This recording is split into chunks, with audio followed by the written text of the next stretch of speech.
Hi, Stuart Bruce here, and I am the Spare Time Property Investor. In these podcasts, I'm going to share tips, tricks and lessons that I've learned and will hopefully help you, especially if you're still working the 9 to 5. Hi, Stuart Bruce here from the Spare Time Property Investor podcast.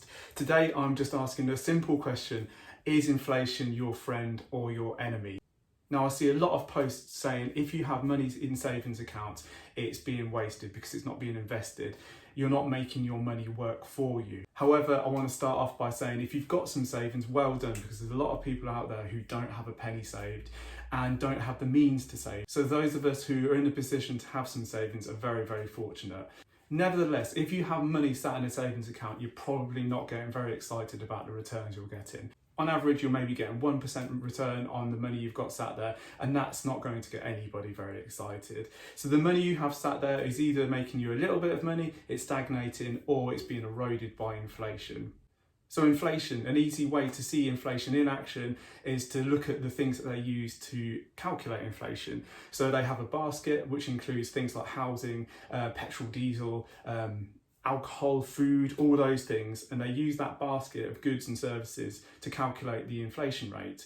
So if you think about a few years ago when the price of petrol went over £1 per litre for the first time, I remember it, and I remember all of the news channels going crazy because it was so expensive now to fill your car up.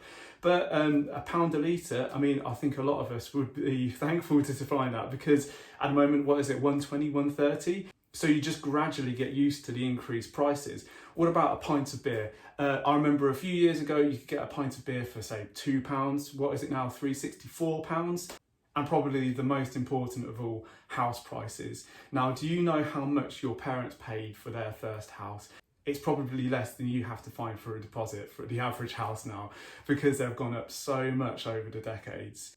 So everybody experiences inflation, but it's such a slow creep, we don't really notice it on a day-to-day basis. So of course, all of this means that your money just doesn't go as far, the buying power of your money reduces, and the real value of that money just diminishes over time. So to make sure your money doesn't just ebb away as inflation goes up, you have to make sure your money's working for you to stay ahead of that inflation increasing. So inflation is a terrible thing. It reduces the buying power of your hard-earned cash, and not only the savings, but the money you take home from your salary. Unless you're getting a pay rise every year to stay ahead of inflation, the money you're taking home has less and less buying power every year. But no, inflation can also be your friend. If you invest in property, the rent you earn from that property stays with or ahead of inflation. It's one of those items that are in the basket that is used to calculate inflation, so it naturally increases with inflation.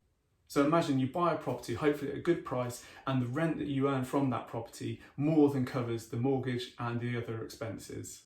Then, because you're more than likely going to use an interest-only mortgage, the debt you have on that property stays the same throughout the lifetime of that property, so say 25 years. And as inflation continues to go up, the real value of the debt you have on that property goes down. And even more than that, house prices go up ahead of inflation generally, so the capital you have in that property increases over time. And also, because of this, as the value of the property goes up, you'll be able to shift that mortgage onto a more favourable loan to value, which will then reduce the mortgage payment, increasing the income from that property every month. So over time, the rental income increases, the real value of the debt you have on that property decreases, and the market value of the property goes up, so the capital you have in that property increases.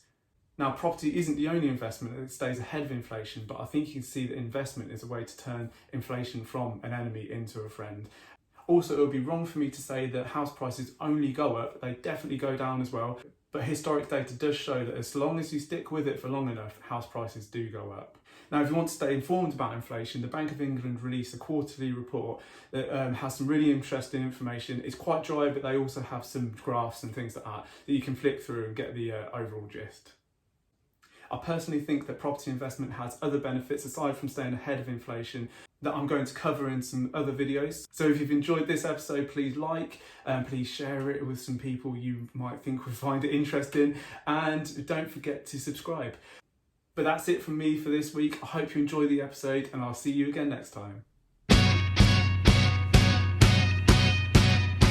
Thank you so much for listening to my podcast, and I really hope you enjoyed it. If you have, please leave me a 5-star review to help other people find it, and don't forget to hit that subscribe button.